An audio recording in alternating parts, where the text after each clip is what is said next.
Graça e paz, irmãos, bem-vindos a mais um vídeo de estudo da Palavra de Deus. Hoje, continuando o nosso estudo do livro Caminho a Cristo, nós vamos ler o capítulo 3, Mudança de Rumo. Antes de iniciarmos, gostaria de pedir aos irmãos se inscrevam no canal, deixem o like para a gente voltar a crescer essa plataforma YouTube. O outro canal foi desmonetizado, os vídeos não são mais entregues e a gente alcança menos pessoas com o Evangelho. Então, deem esse apoio para a gente levar o Evangelho para mais pessoas. Vamos lá. Caminho a Cristo, capítulo 3, Mudança de Rumo. Como pode alguém ser justo diante de Deus? Um detalhe importante, esqueci de falar nos últimos vídeos. Essa leitura que eu faço são de alguns trechos que eu selecionei desse capítulo. Mas eu recomendo a leitura do capítulo completo lá no aplicativo da Bíblia. Isso é importante de lembrar. Não fiquem só com, vamos dizer assim, uma parte resumida que eu faço aqui comentada. Sempre leiam tudo. É importante a gente buscar a fundo. Mas quanto mais conhecimento de Deus, melhor. Vamos lá. Como pode alguém ser justo diante de Deus? Como pode o pecador ser justificado? É unicamente por meio de Cristo que poderemos ser postos em harmonia com Deus, com a santidade. Mas como devemos chegar a Cristo? Muitos fazem hoje a mesma pergunta que fez a multidão no dia de Pentecostes, quando convencidos do pecado, clamaram: "Que faremos?" A primeira palavra da resposta de Pedro foi: "Arrependei-vos." Noutra ocasião, logo depois, disse: "Arrependei-vos e convertei-vos, para que sejam apagados os vossos pecados." Então, diante de todas essas perguntas, como nós podemos ser justos diante de Deus? Como podemos ser justificados agora que nós reconhecemos a nossa condição, que nós entendemos que somos pecadores, que somos miseráveis, que Cristo morreu por conta de nós, por causa do meu pecado, do seu pecado? O que faremos? Arrependei-vos e convertei-vos. Aqui está a chave para que eu e você possamos ser justificados diante de Deus através dos méritos de Cristo. O arrependimento compreende tristeza pelo pecado e afastamento do mesmo. O arrependimento compreende tristeza pelo pecado. Se o meu pecado não me entristeceu, eu não estou arrependido. E o afastamento do mesmo, se eu fico triste, mas eu continuo fazendo as mesmas coisas, não há arrependimento. Arrependimento requer tristeza e afastamento. Quando Pedro diz para a multidão: "Arrependei-vos", ele estava querendo dizer: olhe para o que vocês fizeram, sintam o peso disso, sintam a tristeza por isso, e agora se afastem disso. Qual é o pecado que tem te afastado de Deus, que tem me afastado de Deus? É para eu olhar com Ele com tristeza e me afastar. Estar cada vez mais longe dessas práticas, desses pensamentos, dessas atitudes. Não renunciaremos ao pecado enquanto não reconhecermos a sua malignidade, enquanto nós não entendermos que é maligno esse pecado, nós não nos afastaremos dele. Então precisamos reconhecer a malignidade do nosso pecado, o quão mal ele é. E só quando nós reconhecermos quão mal ele é que podemos olhar para ele com tristeza. Nossa, olha como essa coisa é terrível. E nos afastarmos. Um exemplo que fica fácil de pegar isso é a questão de um assassinato. Cometer um assassinato. Olha quão maligno é tirar a vida de uma pessoa. Eu olho com tristeza para isso e não cometo mais, me afasto disso. E assim com qualquer pecado tem que ser olhar para ele, ver a malignidade, sentir a tristeza por ele, por ter feito aquilo e me afastar. Enquanto dele não nos afastarmos sinceramente, não haverá em nós uma mudança real da vida. É um afastamento sincero, um afastamento de quem realmente quer se afastar, de quem realmente compreende o que ele é mal, de quem realmente enxerga que nós não podemos continuar naquelas práticas. E isso produz uma mudança real na nossa vida. Não é um afastamento, eu preciso me afastar. Eu queria estar fazendo, mas eu não vou fazer porque eu sei que é mal. Enquanto não entendermos a malignidade, nós vamos continuar com os mesmos desejos. Por mais que nos afastemos dele, teremos o desejo de continuar fazendo. Não haverá tristeza por ele. E aí nós podemos pegar um exemplo de comer um alimento impuro, Levítico 11. Eu sei que não devo comer, mas é tão gostoso, então eu não como, mas eu queria tanto comer, eu não tenho tristeza por aquilo. É só um exemplo, podemos pegar diversos outros. Vamos seguir. Muitos há que não compreendem a verdadeira natureza do arrependimento. Multidões de pessoas se entristecem pelos seus pecados, efetuando mesmo exteriormente uma reforma, porque receiam que o seu mau procedimento lhes traga sofrimento. Mas este não é o arrependimento segundo o sentido que lhe dá a Bíblia. Olha só, presta atenção nisso. Multidões de pessoas se entristecem pelos seus pecados, efetuando mesmo exteriormente uma reforma, porque receiam que o seu mau procedimento lhes traga sofrimento. Ou seja, se afastam do pecado não porque ele é mau, mas sim por conta das consequências do pecado.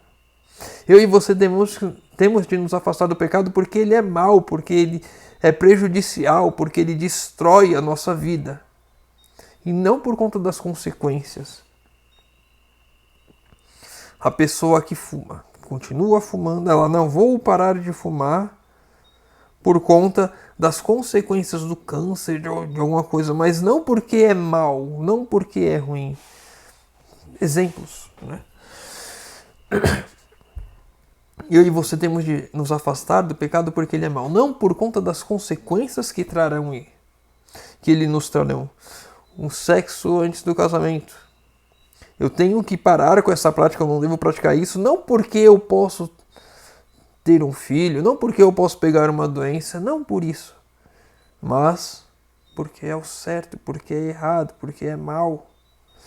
Lamentam antes os sofrimentos do que o próprio pecado. A preocupação não é de fazer o pecado, e sim com o sofrimento que o pecado vai causar, e sim com as consequências do pecado. E eu e você, como verdadeiros convertidos, não devemos nos preocupar com a consequência, e sim nos afastarmos do pecado, porque ele é mau. Tal foi a tristeza de Esaú quando viu que perdera para sempre o direito da primogenitura. Balaão, aterrado à vista do anjo que lhe pusera no caminho com a espada alçada, reconheceu o seu pecado porque temia que devesse perder a vida. Não teve, porém, genuíno arrependimento do pecado, nem mudança de propósito ou aborrecimento do mal. Viram que era errado, tanto Esaú como Balaão, mas a tristeza deles estava pela consequência, não pelo pecado em si. Eu e você temos que ter tristeza pelo pecado, nos afastar pelo pecado e não por conta das consequências. Faraó, quando sofria sob os juízos de Deus, reconheceu o seu pecado para escapar dos castigos posteriores, mas voltava a desafiar o céu apenas suspensas pragas. Ele via que estava errado, mas a tristeza dele não era porque estava errado, mas sim por conta das consequências das pragas. Todos esses lamentaram as consequências do pecado, mas não se entristeceram pelo próprio pecado. E será que eu e você estamos fazendo como eles? Nos entristecemos pelas consequências dos nossos pecados, mas não pelo pecado em si? O pecado em si é o que deve nos constranger, que deve nos deixar triste, que nos deve levar ao arrependimento verdadeiro, a tristeza por aquilo, o afastamento, não pelas consequências, mas porque é mal, porque entristece a Deus. Quando, porém, o coração cede à influência do Espírito de Deus, a consciência é despertada e o pecador discerne algumas coisas da profundeza e santidade da lei de Deus, base do seu governo no céu e na terra. Olha só. O coração cede à influência. Quando o coração cede à influência do Espírito de Deus, a consciência é despertada. É o Senhor que traz a nós o arrependimento. Eu não me arrependo porque, eu vi como eu sou ruim. Não, o Senhor vem me incomodando a ponto de eu reconhecer o trabalho de Deus fazendo em minha vida assim. O pecado é mau, então eu me afasto. O Senhor opera em nós o querer e o efetuar. O arrependimento é um dom de Deus. Assim como o perdão é um dom de Deus, o arrependimento também é um dom de Deus. Eu não me arrependo porque eu faço isso por mim mesmo, mas é o Espírito Santo trabalhando em mim, eu permitindo a atuação do Santo Espírito em mim.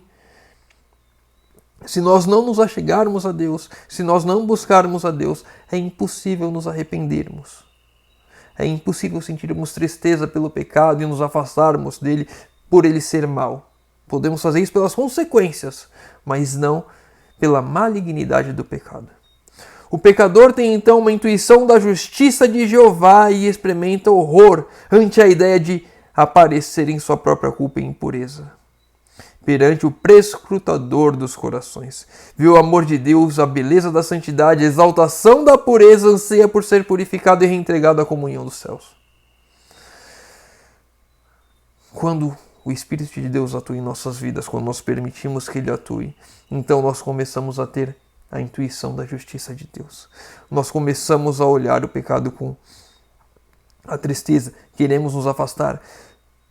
Temos a ciência de que Deus é puro e que esse pecado nos traz impureza. E precisamos do Senhor para nos levar. Isso me lembra uma frase que está no livro do Grande Conflito, não lembro em qual dos capítulos, mas quando está falando na época das perseguições, da Idade Média, da Reforma Protestante ali, uma frase que vinha à mente daqueles reformadores: antes morrer do que pecar. Pessoas que buscavam santidade, pessoas que buscavam transformação, pessoas que dedicavam suas vidas a Deus. E essa frase, esse pensamento deveria ser o mesmo meu e o seu hoje: antes morrer do que pecar. Senhor, tira a minha vida, mas não permita que eu perca a eternidade. E muitas vezes nós queremos o pecado, nós vemos a malignidade, mas somos atraídos a ele pela nossa natureza carnal, a natureza caída. E precisamos pedir e clamar ao Senhor que Ele faça em nós o querer e o efetuar. Porque por nós mesmos não há um afastamento, um arrependimento verdadeiro e genuíno que nos causa repulso ao pecado. A oração de Davi, depois de sua queda, ilustra a natureza da verdadeira tristeza do pecado. Não suplicava unicamente o perdão, mas também um coração puro. Anelava a alegria da santidade, ser entregado na harmonia e comunhão com Deus. Será que é assim que nós nos sentimos e buscamos quando nós vemos que caímos? Senhor, renova em mim um coração puro e inabalável. Me transforma, Senhor. Me permita, Senhor, ser chamado de Teu Filho novamente. Arrependimento como esse está além das nossas forças realizar.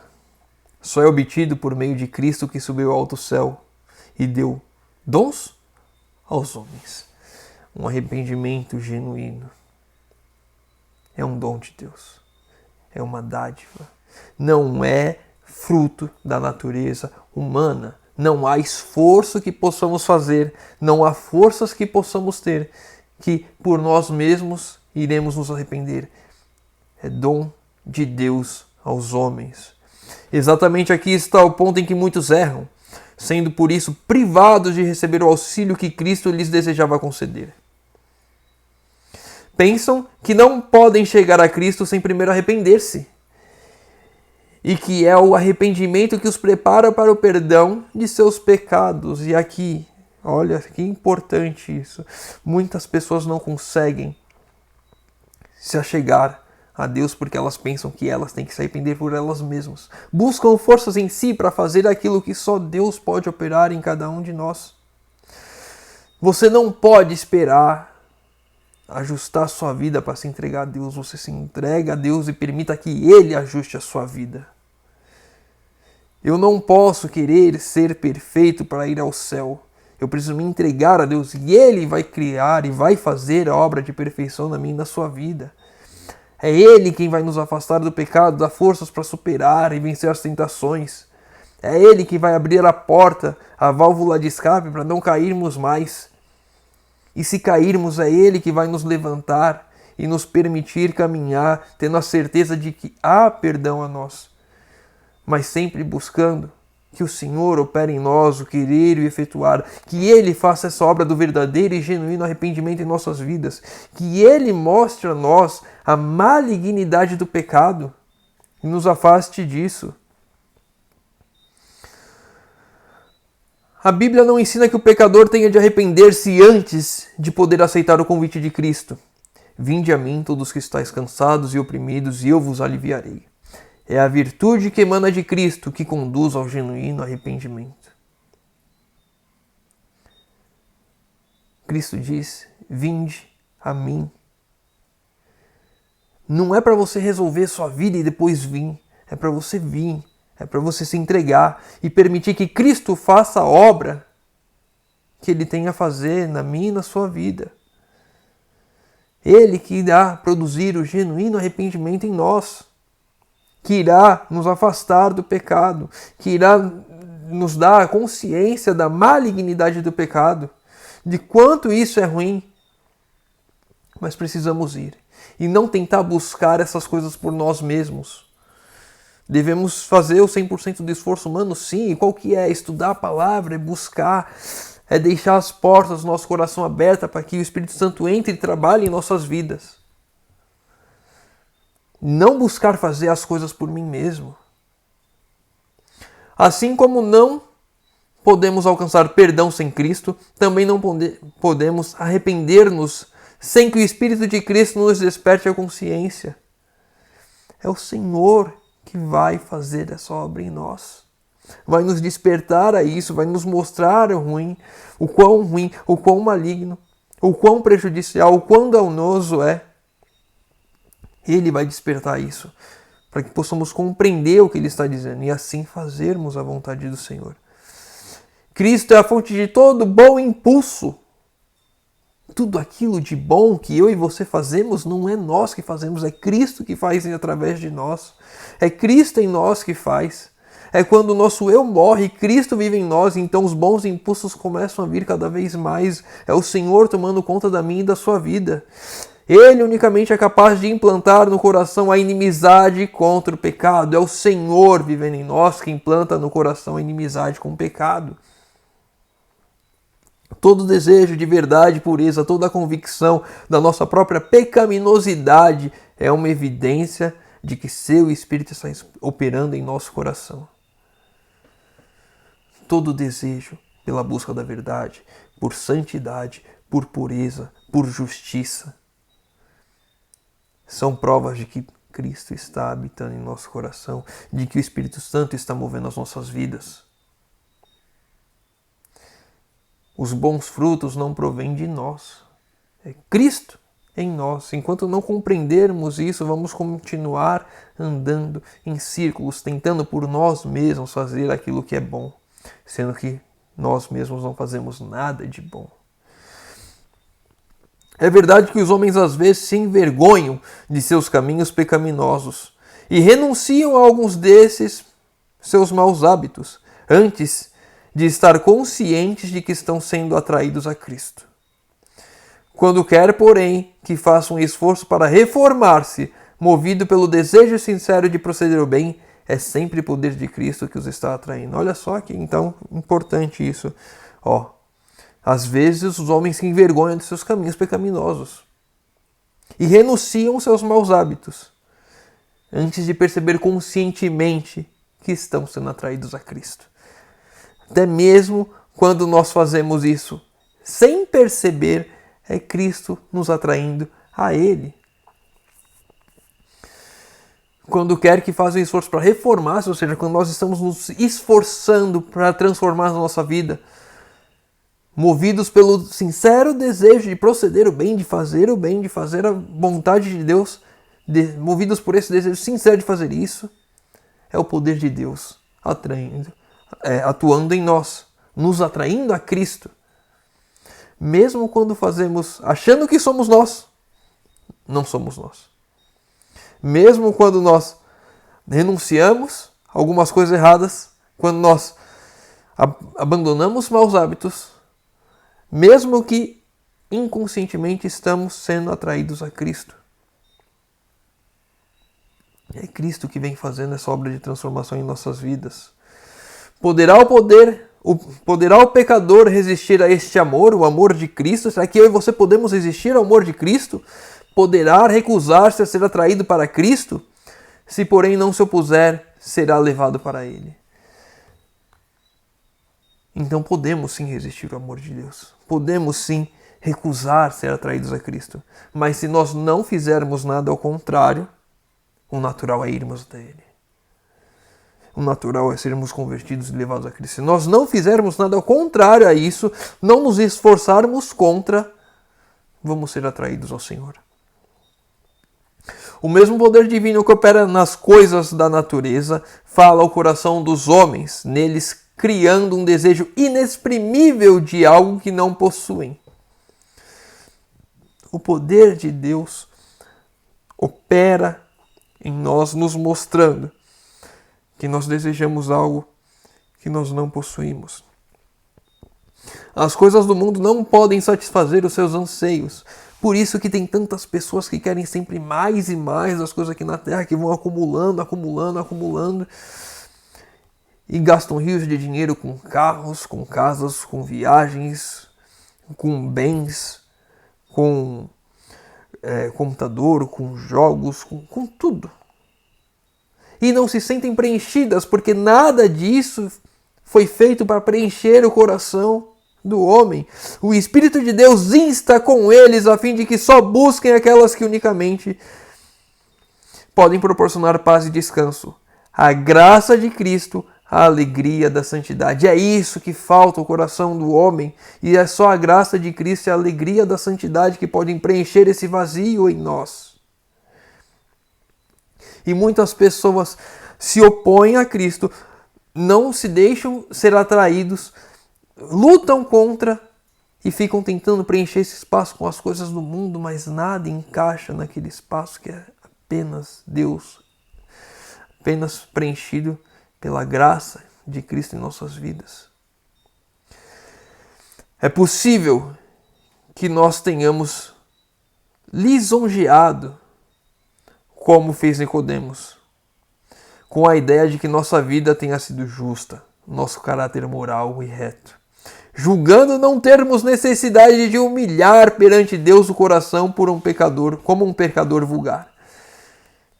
É possível que eu e você, cristãos, adventistas do sétimo dia, vão para a igreja, todos os cultos, não se atrasam, devolvem o seu dízimo, dão sua oferta. Olhamos para nós mesmos, nossa, como eu tenho caráter bom, olha como eu sou bom, eu vou para a igreja, faço tudo certinho. Às vezes nós podemos cair no mesmo erro que Nicodemos caiu. Mas quando a luz de Cristo nos ilumina a alma, vemos quão impuros somos. Discernimos o egoísmo dos nossos motivos, nossa inimizade contra Deus que tem maculado todos os atos da nossa vida. Se nós achamos que nós não precisamos nos humilhar diante de Deus, se nós achamos que temos uma conduta moral reta perante o Senhor, é sinal que a luz de Cristo ainda não nos iluminou. É sinal que eu estou ali resistindo e me opondo ao amor de Deus que está tentando nos atrair a Cristo, me atrair a Cristo.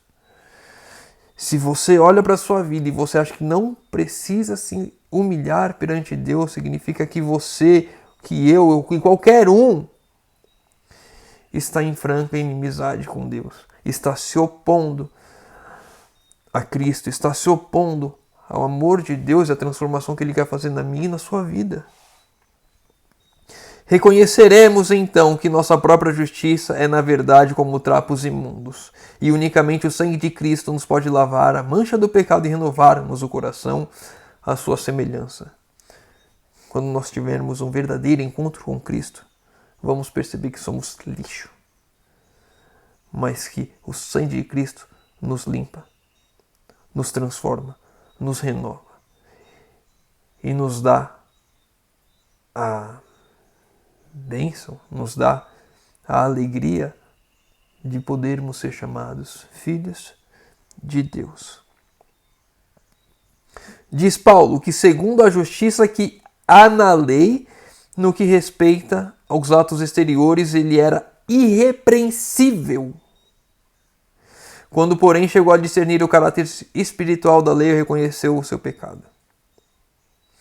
Julgando pela letra da lei, segundo os homens a aplicam, a vida exterior havia se afastado do pecado. Mas quando olhou as profundezas dos santos preceitos, que se viu a si próprio como via a Deus, prostrou-se humilde e confessou a culpa. Se nós olharmos apenas para a letra da lei, vamos lá, Êxodo 20. Não terás outros deuses, não fazer imagem de escultura, não dizer o nome de Deus em vão, lembrar do sábado, honrar pai e mãe, não roubar, não adulterar, não cobiçar. Nossa, olha só, eu cumpro tudo isso. Eu sou justo. Mas quando olhamos com um olhar espiritual para isso, quando vemos como Cristo disse, não é aquele que adulterou, mas aquele que olhou, já adulterou. Quando nós pensamos no pecado, já estamos cometendo pecado. Não podemos pecar nem em pensamento. Então, quando olhamos com o olhar espiritual para a letra da lei, quando vemos o espiritual, não tem como não nos prostrarmos e confessarmos a nossa culpa a Deus. Deus não considera todos os pecados igualmente graves. Há aos seus olhos, como aos do homem, gradações de culpa, por mais insignificante. Porém, que este ou aquele mau ato possa parecer aos olhos humanos, pecado algum é pequeno à vista de Deus. Isso aqui é importante, tem muitas pessoas que falam, não existe pegadinho e pecadão. Existe sim. Todos são pecados, todos levam à morte, todos afastam de Deus. Mas tem pecados mais graves, sim. Um assassinato, um adultério.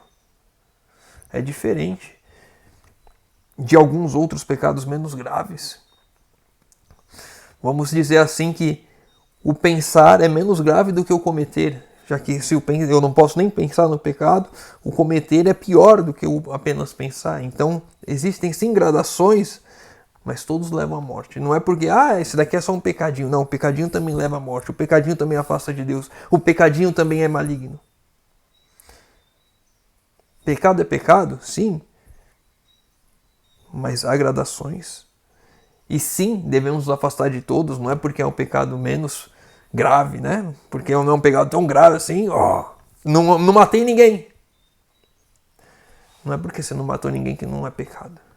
Devemos nos afastar da mesma maneira, porque da mesma maneira que esse pecado pequeno nos afasta de Deus, ele também vai nos conduzir à morte eterna. O juízo do homem é parcial e imperfeito, mas Deus avalia todas as coisas como são na realidade. O bêbado é desprezado e disse-lhe que o seu pecado o excluirá do céu, ao passo que o orgulho, o egoísmo e a cobiça muitas vezes não são reprovados. Olha só, às vezes nós olhamos ali, nossa, aquele pobre bêbado ali está perdido.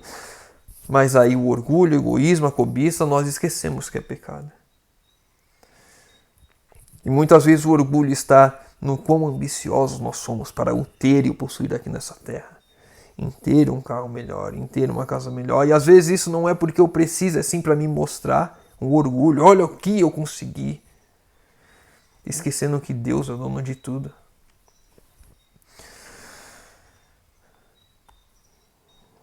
Devemos tomar cuidado. E na realidade, aqui o ponto mais importante disso é não olhar para o próximo e julgar, olha o pecado dele, e sim olhar para nós mesmos, qual que é o meu pecado, o que tem me afastado do Senhor. E muitas vezes eu olho para o irmão e penso, nossa, aquilo ali, aquele bêbado ali não vai estar salvo. E aí eu estou aqui sendo egoísta.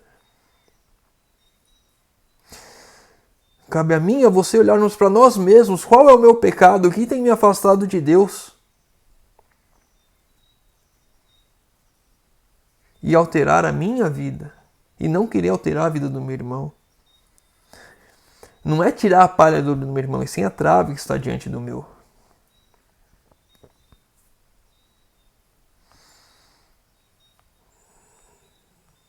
A gente já está um pouquinho avançado. Vou ler aqui esses últimos, são mais curtos. A experiência, a educação de toda uma vida moldou o caráter de tal maneira que poucos há que então desejam receber a imagem de Cristo. A experiência, a educação de toda uma vida moldou o caráter de tal maneira que poucos há que então desejam receber a imagem de Cristo. Muitas vezes aquilo que nós fizemos durante a nossa vida nos moldaram de tal forma que nós rejeitamos receber a imagem de Cristo, que nós não queremos, achamos que isso não é importante, porque nos deixamos moldar pelas experiências e pela educação do mundo. Um mau traço de caráter que seja um só desejo pecaminoso, acariciado persistentemente, acarretará neutralizando todo o poder do Evangelho.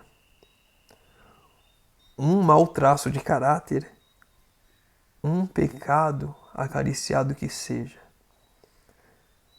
há de neutralizar todo o poder do Evangelho nas nossas vidas. Por isso não podemos brincar de pecar, não podemos brincar de acariciar pecado. Toda condescendência pecaminosa fortalece a aversão da alma para com Deus. Se nós estamos com condescendência com o pecado, nossa alma vai se criando uma aversão a Deus, rejeitando a Deus, querendo nos afastar de Deus. Cristo está pronto para libertar-nos do pecado, mas não força a vontade. Deus não vai nos forçar a libertação do pecado.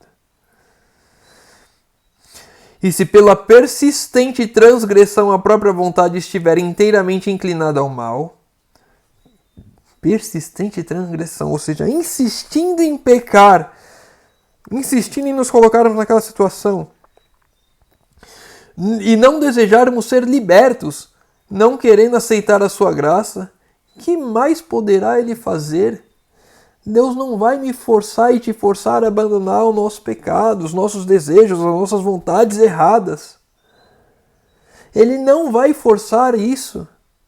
Então cabe a mim e a você querermos abandonar. Cabe a mim e a você permitirmos que o Senhor atue em nós, que o Senhor afaste de nós isso. Mas se eu e você ficarmos insistindo no pecado, queremos ficar acariciando, queremos ficar, não, isso aqui não é tão grave assim. Enquanto eu e você brincarmos de pecar, estivermos acariciando, colocando desculpas. Que não, esse pecado não é tão, não, isso aqui não. Enquanto eu fico olhando para o bêbado, para o que quer que seja lá fora e não olho para o meu orgulho, para o meu egoísmo, para a minha cobiça, enquanto eu não olho para aquilo que eu faço e fico olhando para o outro, o Senhor não pode atuar e o Senhor não vai forçar a mim e a você sairmos do pecado. Ele quer que saiamos, Ele quer nos dar força, Ele quer nos ajudar. Mas se eu e você ficarmos acariciando, dormir abraçado com o pecado, o Senhor não vai tirar o pecado à força.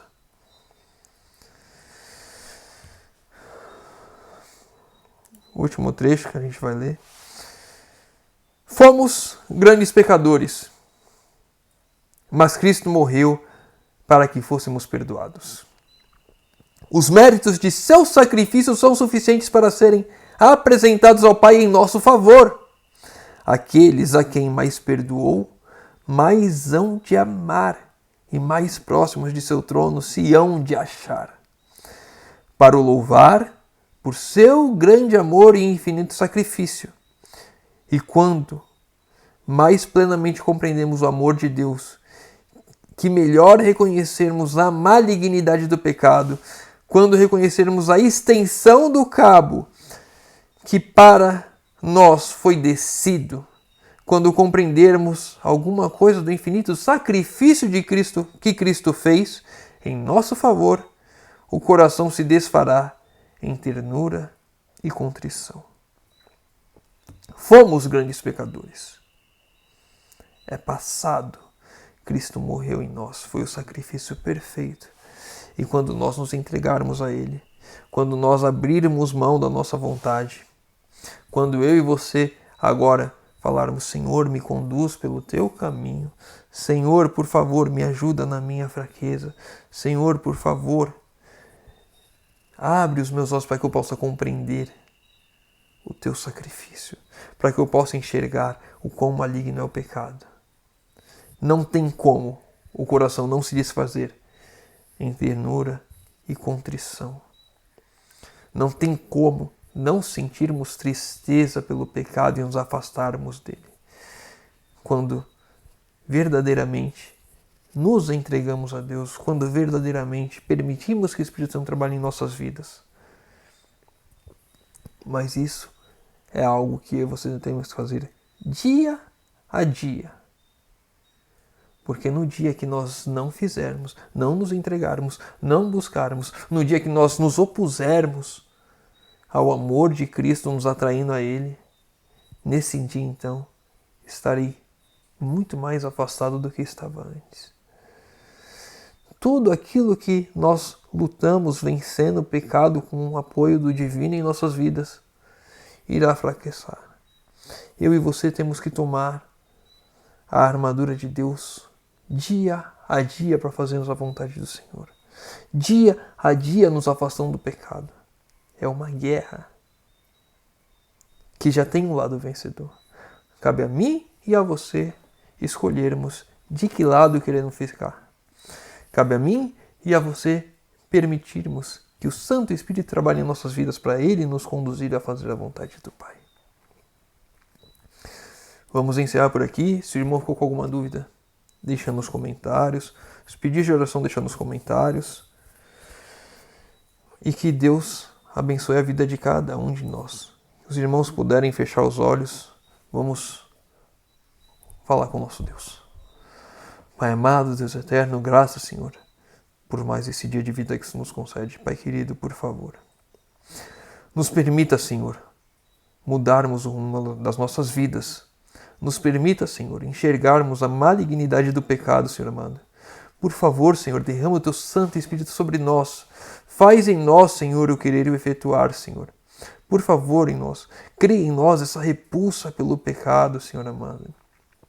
Por favor, Senhor, nos faz, Senhor, compreender o Teu grande amor por nós, reconhecermos o quão falhos somos, Senhor amado, nos humilharmos perante Ti, porque o Senhor merece toda a honra e toda a glória, Senhor amado. E quando nós pecamos, até mesmo em pensamento, estamos nos afastando de Ti, estamos menosprezando o Teu grande amor por nós, o tão grande sacrifício que o Senhor fez por nós, Senhor amado. Por favor, tem misericórdia de nós, Senhor amado. Transforma as nossas vidas, Senhor. Toma-nos em Tuas mãos. Usa-nos, Senhor, como instrumentos Teus. Crie em nós, Senhor, um coração puro e inabalável, Pai amado. Por favor, Senhor, te pedimos em nome de Jesus. Amém. Meu irmão, fica com Deus e que Deus te abençoe.